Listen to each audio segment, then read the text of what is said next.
Would you look at that? Whoa, look at that!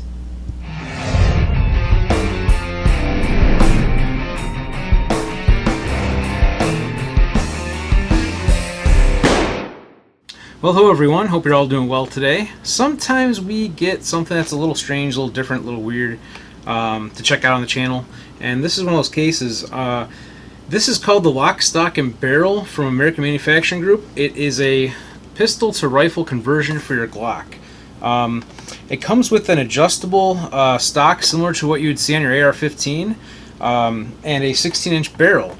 That makes it NFA compliant, so you don't have to have a tax stamp to install this. One thing I do caution is that you install the barrel first, because if you install the stock onto your pistol, now you have created a short barrel rifle, and you would have to have a tax stamp or you are in violation of the law. So gotta follow the rules with these things. This is kind of a strange thing. I've never really seen one of these before. I figured it'd be kind of cool to test out. Unfortunately, I don't have a Glock 17, so luckily I have a friend who has one. Bruce borrowed us his Gen 3, and this system does work with the Gen 3 and Gen 4 Glock 17. It only works with the 17, basically I believe because of the barrel design. This wouldn't clamp onto a or attach to a 19 or a 34 or anything like that, because the dimensions are not proper for the barrel, for one, and definitely the way that this attaches to the grip on your pistol frame would pretty much require that you had a 17. It might fit on a 34, I'm not sure, but or some of the others. Now this is the 9mm version. They do offer different versions.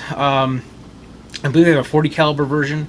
I don't know if they make them for any other Glock pistols or any other pistols yet, but this is the one that I first found out about, and I figured, hey, let's check this out and show it off. Kind of something different, kind of a little strange. So we're going to give it a try today and see how it does. First, we're going to show you how it installs onto the existing Glock that you have.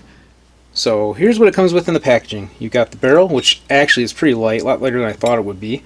You've got a guide rod and spring assembly that you'll use on the Gen 3 Glock 17 only, and I think they call it an accelerator button, which you use with the factory guide rod and guide spring assembly for the Glock 17 Gen 4. And then of course Allen wrench to tighten up the nut for the barrel, and your stock assembly, which is also adjustable, which we'll check out a little bit. Of course, doesn't come with the Glock. Before we go any further though, make sure your firearm isn't loaded. Don't want to be working on a firearm that has a live round in it. So just to demonstrate and show you all, pull the slide back, lock it. You can see there's no cartridges in it, and there is no magazine in the mag well. So the first thing you're going to do is go ahead and remove the factory slide on your Glock. I like to do that by first, pull the trigger, pull the slide back slightly, just not enough to engage the trigger. Pull the slide block or slide lock down, and go ahead and slide it apart like so. Set the frame off to the side, because you're not going to mess with that until the barrel is installed.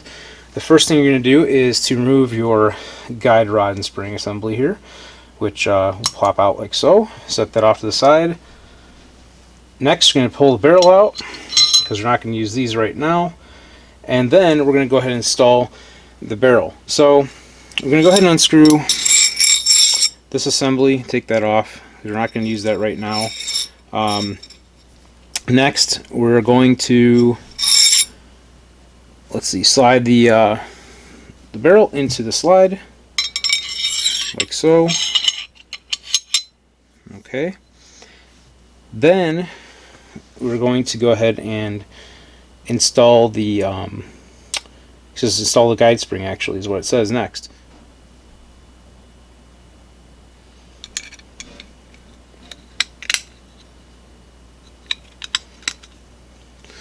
Just like so. Now there is a little cap head screw on the front here. You want to make sure that's centered so it'll go in the hole fine. So next we're going to go ahead and slide the slide accelerator and accelerator cuff, as they call it, onto the barrel. Kind of like so. They show it in the figures and the instructions. Now it says manually thread it onto the barrel until the accelerator and cuff touch. One thing I want to note before I install this, there's a flat on the threads here where the set screw is going to line up. You roughly have to kind of gauge where that's going to be, so that you can adjust it when you're done. So they want you to thread this on again until the cuff and everything in the slide kind of touches, and then basically you loosen it up just enough to where it engages the flat. So at this point we're going to go ahead and kind of start snugging the set screw down a little bit. We know roughly where that flat is just by where we saw it.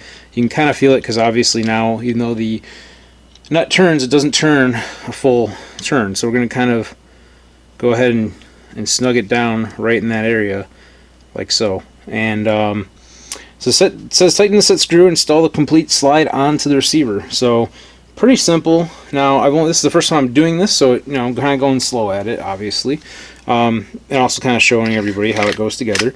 So now you can see we have the slide assembled. So looking at the instructions, to install this stock onto the pistol, you pull back the locking spring, rotate it a quarter of a turn. There's actually a pin in here, and the pin actually is what locks the stock onto the pistol. You can see there's like a hole back here, maybe for like a lanyard or something, that pin aligns with. So what you do is, when that pin's pulled back, you go ahead and insert the stock into the pistol. Just kind of push it down in there, and then you go ahead and release the lock pin here, and you just kind of have to wiggle it to get it into place. You might have to push down a little more and so forth, and then kind of push it forward. So now the stock is actually on there. There's a little bit of wiggle between the stock and the pistol, of course. Next, you're going to go ahead and adjust the stock. I loosen this adjustment up to what position you want it on your shoulder, and of course you can also adjust how far out you want the stock to be. But we're going to go ahead and adjust it and then kind of test it out at the range and see how this is.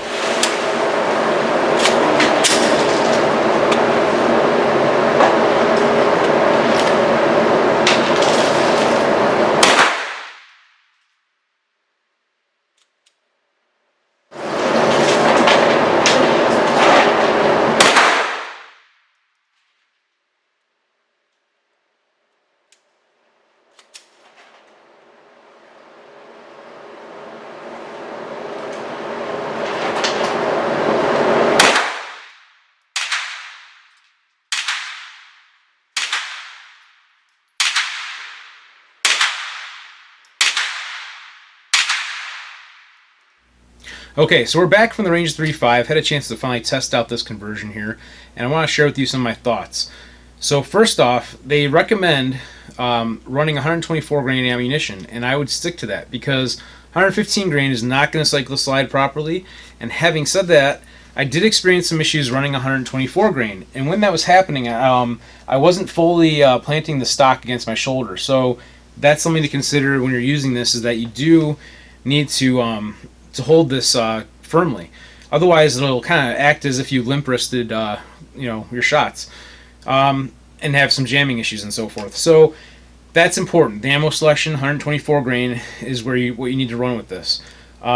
Next up, one of the things I was kind of expecting to see was an increase in accuracy. I didn't really see that.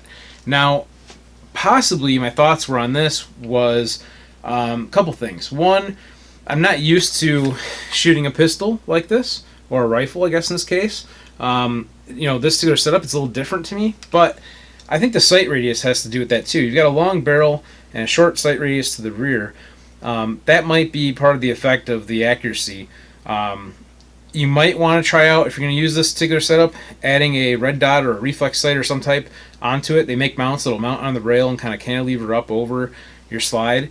That might be an ideal thing. Maybe that would help this particular setup run better. But it's very interesting. It's nice that it has adjustability for the stock, both in and out for the length of pull, and up and down too as well. To kind of adjust your maybe like your cheek, where you're placing it on the stock and so forth. Something else I noticed about it is that this bushing here slides. Just so you're aware of this, I don't know if this will be an issue over time, but it could be that this bushing does contact the front of the slide. So repeatedly, as you're doing this, it does just touch it and kind of kiss it, so to speak, and you may start to see a wear mark on it, like a circle or something from that bushing. Something just to consider if you're real particular about your pistol. That might happen. But it's kind of an interesting concept to have a conversion kit for your pistol to make it into a rifle like this. I think that's kind of neat. One other thing I did notice about it was there is some play in this stock. If you notice, when I'll drop the slide here, I'm holding it, you can see that little bit of movement. Now the stock is planted in my shoulder, and there just is some movement. Now this may just be on all the stocks that are available for a Glock by design. That might just be something that is common. But that might also aid in the accuracy too, because if you're kind of used to holding your pistol out and you're pushing against your shoulder, and you might have a little bit of movement, you might still have a little bit more because you're not bracing it as well as it could be maybe against your shoulder in a sense. Meaning, the stock's braced against your shoulder, the stock's not moving, but the pistol's kind of moving on the stock when you're pulling. So, if it was a firm, perfectly rigid connection, there'd be even less movement there and make it a little bit more of a solid rifle. Overall, kind of a neat concept, like I said. So I'm really glad I got a chance to show everybody this particular product. Want to thank American Manufacturing Group for sending it out for us to do a little review on today, and go check them out. So till next time, go out and have some fun shooting.